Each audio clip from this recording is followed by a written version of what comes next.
playing with power.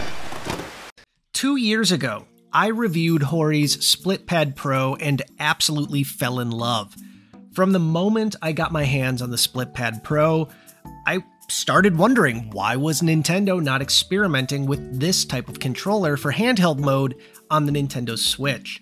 Nearly everything about the SplitPad Pro felt great, but some of the biggest complaints about the SplitPad Pro were separated into two categories. One, it was missing features, specifically accelerometer, amiibo support, and rumble.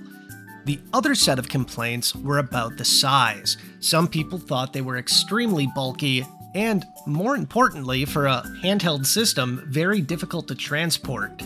Now for me, most of my criticisms came from the first part.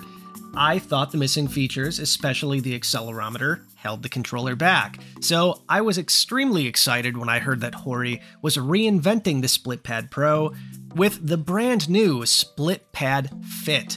Now the SplitPad Fit is significantly smaller compared to the SplitPad Pro, but it retains what made the SplitPad Pro fantastic, including bigger buttons, much more comfortable triggers if you're playing games that require them, and I would say most importantly, extremely comfortable and in my opinion significantly better control sticks.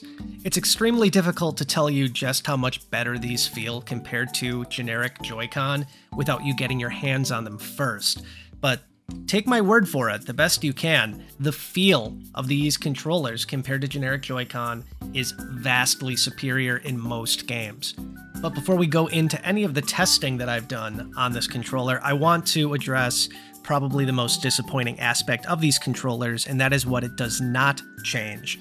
And of course, that's going to be amiibo support, no rumble, and I would say the biggest sin of all of them, no accelerometer for motion controls.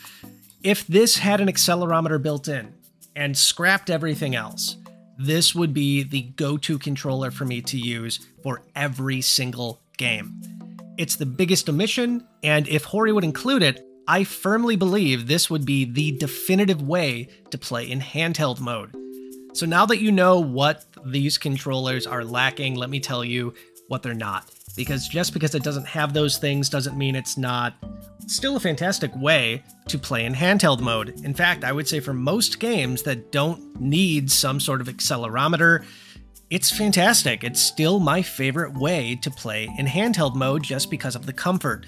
And again, it all comes down to the placement of the buttons, the sticks, and the significantly better triggers that are on these controllers. Now, obviously, like I said before, this is significantly smaller compared to the first one, but it still has that really great grip that you got with the originals. There is really not any kind of major issues that I'm having with it. I'd say the only thing that's kind of slightly different is because it doesn't have that curve to it. It doesn't fit as nice in the palm of your hands, but for the most part, the size savings of this one and all the other benefits that come with that, especially being able to easily transport it back and forth, make this my preferred split pad from Hori. I still have the old split pads. I might go back and use those at some point, but since I've gotten these controllers, with very few exceptions, these have been the only way I've used handheld mode on my Nintendo Switch. So that being said, what are the other features that make this controller worth having?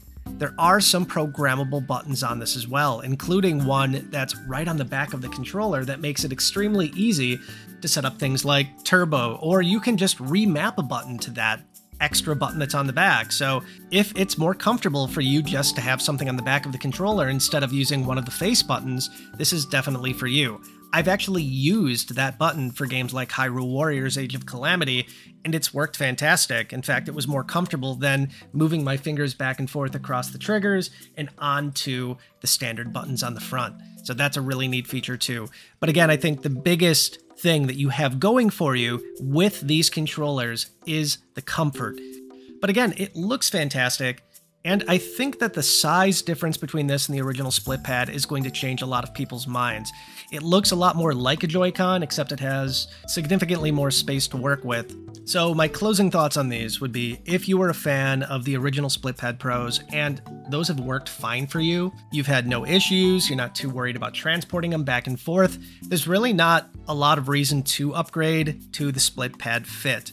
But if you've been on the fence, if you were, let's say, turned off by the size of the SplitPad Pro, this is definitely a solution for you. But again, keep in mind the 3 major functions that you're missing: Amiibo support, no NFC, no HD rumble, and of course, no accelerometer. If that doesn't mean a whole lot to you, again, I believe these controllers are far superior to any Joy-Con that you can get. Thank you for watching. I had a blast with these controllers. If you want to pick some up, you can find links in the description down below. Again, they come highly recommended.